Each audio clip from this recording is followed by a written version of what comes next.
خذ العفو وأمر بالعرف وأعرض عن الجاہلین. جبریل امین یہ آیا مقدسہ لے کے آئے. خذ العفو، محبوب آپ درگزر کیجئے، وأمر بالعرف، نیکی کا حکم لیجئے، وأعرض عن الجاہلین، اور جاہلوں سے اعراض کیجئے. حضور نے فرمایا جبریل بھلا اس کی تفسیر تو بتاؤ. جبریل مجھے اس کی تفسیر تو بتا. اب قربان ہے اس میں مفہوم گویا اس طرح تھا، اللہ ارشاد فرما رہا ہے اپنے محبوب کو، محبوب آپ معافی کیجئے، لوگوں کو معاف کیا کریں، لوگوں کو درگزر کیا کیجئے. اس میں مفہوم یہ نکلتا ہے جیسے جبریل حضور کو سکھا رہا. حضور نے فرمایا چھوڑ اس کو، اس کی تفسیر بتا، تفسیر کیا ہے.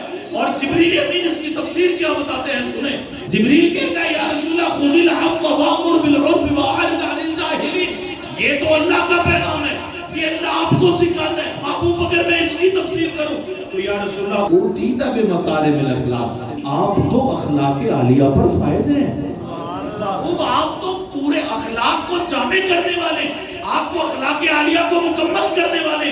اے محبوب آپ قرآن میں حکم ہے کہ آپ معاف کیا کریں، قرآن میں حکم ہے کہ لوگوں سے اعراض کیا کریے، لیکن جبریل تفسیر کیا کرتا ہے؟ محبوب آپ تو پہلے معاف کرنے والے ہیں، محبوب آپ تو پہلے ہی اخلاق عالیہ پر فائز ہیں، محبوب آپ تو پہلے ہی اوصاف حمیدہ کے مالک ہیں. اور پھر کیا ہے؟ اے محبوب اوتیت بمکارم الاخلاق ان تصل من قطعت. اے محبوب آپ تو اس سے تعلق جوڑتے ہیں جو آپ سے تعلق کو توڑتا ہے، آپ تو اس سے تعلق جوڑتے ہیں جو آپ سے تعلق توڑتا ہے. اور پھر کہنے لگے وَتُعْطِي مَنْ حَرَمَكَ. محبوب آپ تو اس کو عطا کرتے ہیں جو آپ کو محروم کرتا ہے، جو آپ کو تکلیفیں دیتا ہے، آپ اس کو عطا کرنے والے ہیں. وَتَعْفُو عَمْ مَنْ ظَلَمَكَ. اور اے محبوب جو آپ کو تکلیف دیتا ہے آپ اس کو معاف کرنے والے ہیں.